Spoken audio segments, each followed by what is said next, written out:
ഇപ്പോൾ ഇതാ UDFന്റെ തീരുമാനം അവരുടെ നേതൃയോഗത്തിന് ശേഷം അവർ പ്രഖ്യാപിച്ചിരിക്കുന്നു. UDFന്റെ സ്ഥാനാർത്ഥിയെ ആര്യാടൻ ഷൗക്കത്തിനെ അംഗീകരിക്കുന്നുണ്ടോ എന്നുള്ള കാര്യം അൻവർ വ്യക്തമാക്കണം, തൃണമൂൽ കോൺഗ്രസ് വ്യക്തമാക്കണം. അങ്ങനെയെങ്കിൽ UDFന്റെ അസോസിയേറ്റ് ആകാം. ആ നിലപാട് UDF നേതൃത്വം മുന്നോട്ട് വെച്ചിരിക്കുകയാണ്. അതിന് പിന്നാലെ അൻവറിന്റെ നിലപാടും പുറത്തു വന്നു. അസോസിയേറ്റ് ആക്കാൻ ഈ പൂർണ്ണാർത്ഥത്തിൽ ഘടകകക്ഷിയാക്കണം എന്നുള്ള ആവശ്യം മുന്നോട്ട് വെച്ച് കഴിഞ്ഞു. ഈ ഘട്ടത്തിൽ അൻവർ ക്യാമ്പ് ചിന്തിക്കുന്നത് എന്താണ്? വിപിൻ സി വിജയൻ.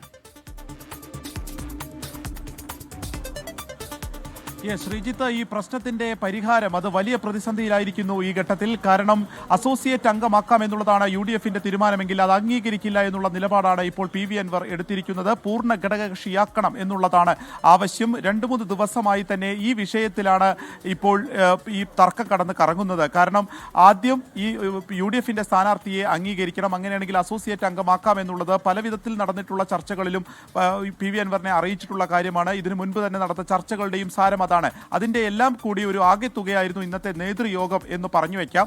കാരണം അതിലും വലിയ മാറ്റങ്ങളൊന്നും ഇല്ലാതെ തന്നെ ഘടകകക്ഷിയാക്കാം. അതിനു മുൻപ് സ്ഥാനാർത്ഥിയെ ആദ്യം അംഗീകരിക്കണം എന്നുള്ള ആവശ്യമാണ്. ഇവിടെ PV അൻവറിന്റെ ക്യാമ്പ് ഇപ്പോൾ പറയുന്നത് മത്സരവുമായി രംഗത്തേക്ക് പോകാം എന്നുള്ളത് തന്നെയാണ്.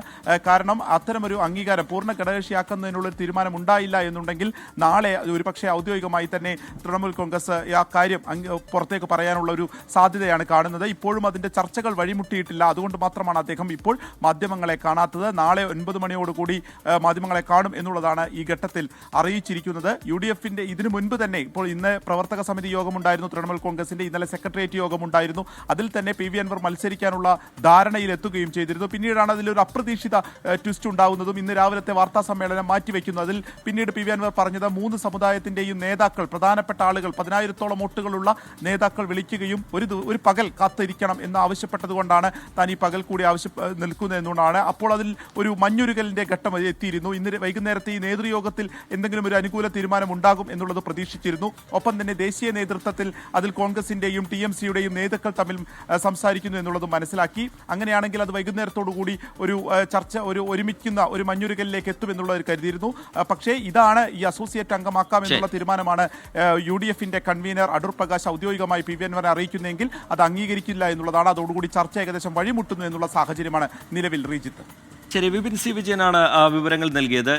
നാളെ രാവിലെ 9 മണിക്ക് PV അൻവറിന്റെ വാർത്താ സമ്മേളനം ഉണ്ടാകും എന്ന തരത്തിലുള്ള വിവരങ്ങൾ ഇപ്പോൾ പുറത്തു വരുന്നുണ്ട്. ഇന്ന് രാവിലെ മാധ്യമങ്ങളെ കാണുന്ന ഘട്ടത്തിൽ UDF നേതാക്കളും ചില മതസാമുദായിക നേതാക്കളും ഒക്കെ തന്നോട് ഒരു പകൽ കൂടി കാത്തിരിക്കണം, അതിനുശേഷം തീരുമാനമെടുക്കാം എന്നുള്ള കാര്യം അറിയിക്കുകയായിരുന്നു. തുടർന്ന് താൻ അതിന് കാത്തിരിക്കാൻ തയ്യാറാവുകയാണ് എന്നാണ് PV അൻവർ പറഞ്ഞത്. പക്ഷേ ഇപ്പോഴിതാ UDFന്റെ തീരുമാനം വന്നിരിക്കുന്നു. നേതൃയോഗത്തിന് ശേഷം അൻവർ വിഷയത്തിൽ മയപ്പെടുന്നില്ല UDF നേതൃത്വം. UDFന്റെ സ്ഥാനാർത്ഥി അംഗീകരിക്കുന്നുണ്ടെങ്കിൽ UDFൽ അസോസിയേറ്റ് പാർട്ടിയാകാം തൃണമൂൽ കോൺഗ്രസിന് എന്നുള്ള നിലപാട് UDF നേതൃത്വം മുന്നോട്ട് വെച്ചിരിക്കുകയാണ്. പക്ഷേ ആ ഉപാധി അംഗീകരിക്കാൻ കഴിയില്ല എന്ന് അൻവർ വ്യക്തമാക്കി കഴിഞ്ഞു. പൂർണ്ണാർത്ഥത്തിൽ ഘടകകക്ഷിയാക്കണം എന്നുള്ള ആവശ്യമാണ് അൻവർ മുന്നോട്ട് വെച്ചിരിക്കുന്നത്. ഇതോടെ ആ ചർച്ചകളുടെ ഭാവി എന്ത് എന്നുള്ള ചോദ്യവും പ്രധാനമാണ്.